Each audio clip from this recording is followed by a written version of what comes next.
জীবনে কখনো এমনটা হয়েছে আপনি কোনো সিদ্ধান্ত নিয়েছেন, হয়তো একটা নতুন ব্যবসা শুরু করবেন বা একটা পছন্দের চাকরি ছেড়ে দিবেন বা সম্পূর্ণ নতুন একটা শখ নিয়ে কাজ করবেন, আর তখন আপনার মাথায় একটা কণ্ঠস্বর বেজে উঠল। সেই কণ্ঠস্বরটা বলল, লোকে কি বলবে। এই একটা বাক্য আপনার কত স্বপ্নকে অপূর্ণ রেখেছে আপনি জানেন না। আমরা সবাই একটা অদৃশ্য জেলের মধ্যে বন্দী, যার নাম মানুষের বিচার। কিন্তু একটা কঠিন সত্য হলো, এই লোকে আপনার জীবনের দায়িত্ব নিবে না, আপনার কষ্ট ভাগ করে নিবে না। এই ভিডিওতে আমরা সেই ৩টি যুক্তিমন্ত্র নিয়ে কথা বলবো, যা আপনাকে এই মানসিক দাসত্ব থেকে মুক্তি দিবে। আপনি শোনার জন্য প্রস্তুত তো?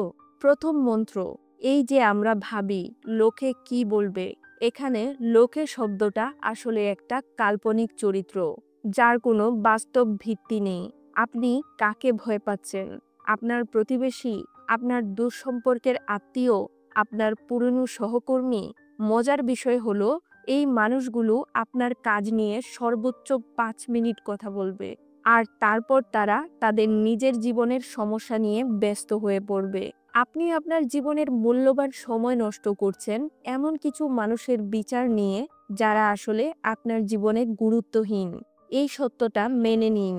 মানুষ আপনাকে নিয়ে সমালোচনা করে তাদের নিজেদের ব্যর্থতা ঢাকতে। আপনার সাহস দেখলে তাদের মনে হয়, আমিও যদি ওর মতো হতে পারতাম। তাই তারা আপনাকে টেনে নামানোর চেষ্টা করে। যে মুহূর্তে আপনি বুঝবেন যে আপনার উপর করা মানুষের বিচার তাদের নিজের মানসিকতা নিয়ে, আপনাকে নিয়ে নয়, সেই মুহূর্তে আপনি মুক্তি পাবেন। তাই লোকে কি বলবে এই প্রশ্নটা নিজের কাছে করা বন্ধ করুন। দ্বিতীয় মন্ত্র, মানুষের বিচারকে পাত্তা দেওয়া আপনার শক্তির অপচয় মাত্র। আপনার কাছে দিনে যে পরিমাণ মানসিক শক্তি আছে সেটা সীমিত। আপনি সেই শক্তি হয় আপনার স্বপ্ন পূরণে কাজে লাগাতে পারেন, নয়তো অন্যের প্রত্যাশা পূরণে কাজে লাগাতে পারেন। যখন আপনি চিন্তা করেন লোকে কি বলবে, তখন আপনি আপনার সমস্ত ফোকাস অন্যের দিকে সরিয়ে দেন। এর ফলে কি হয়? আপনি এমন এক সিদ্ধান্ত নিতে শুরু করেন যা আপনার নয়, বরং অন্যের চোখে ভালো দেখায়। আপনি আপনার পছন্দের কাজটি ছেড়ে দেন, আপনার পছন্দের পোশাক পরেন না, বা আপনার স্বপ্নের পথে হাঁটেন না। অন্যের জন্য বাঁচা মানে আপনার নিজের জীবন নষ্ট করা। আপনি যখন অন্যের বিচারকে পাত্তা দেওয়া বন্ধ করবেন, তখন আপনার সমস্ত শক্তি আপনার নিজের দিকে ফিরে আসবে। সেই শক্তিটা আপনার জীবনকে বদলে দিবে। মনে রাখবেন, এটা আপনার জীবন, আপনার পরীক্ষার হল, অন্য কারো প্রদর্শনী নয়। তৃতীয় এবং সবথেকে গুরুত্বপূর্ণ মন্ত্র হলো, লোকের বলা কথা সাময়িক, কিন্তু অনুশোচনা চিরস্থায়ী। আজ থেকে ১০ বছর পর আপনার সবথেকে বড় কষ্ট কি হবে? লোকে আপনার সম্পর্কে কি বলছে সেটা, নাকি আপনার সেই স্বপ্ন যা আপনি ভয়ের কারণে শুরুই করেননি সেটা? আপনার সবথেকে বড় শাস্তি হবে এই যদি শব্দটা।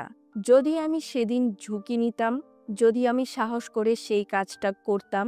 লোকে আজ আপনাকে নিয়ে হাসবে, কাল ভুলে যাবে, কিন্তু আপনার সেই অনুশোচনা আপনার সাথে সারা জীবন থাকবে। লোকে কি বলল সেটা তাদের গল্প, কিন্তু আপনি কি করলেন সেটাই আপনার ইতিহাস। আপনার সাহস, আপনার কাজ, এগুলো আপনাকে আসল মুক্তি দিবে। তাই অন্যের মুখ বন্ধ করার চেষ্টা না করে আপনার কাজ দিয়ে তাদের মুখ বন্ধ করুন। এই ৩টি মন্ত্র আপনার মনের দেওয়াল ভেঙে দিবে। আপনার হাতে এখন মুক্তির চাবি। আপনি আর বন্দী নন। আজ থেকে সিদ্ধান্ত নিন, আপনি আর কারো জন্য অপেক্ষা করবেন না, আর কারো প্রত্যাশা নিয়ে বাঁচবেন না।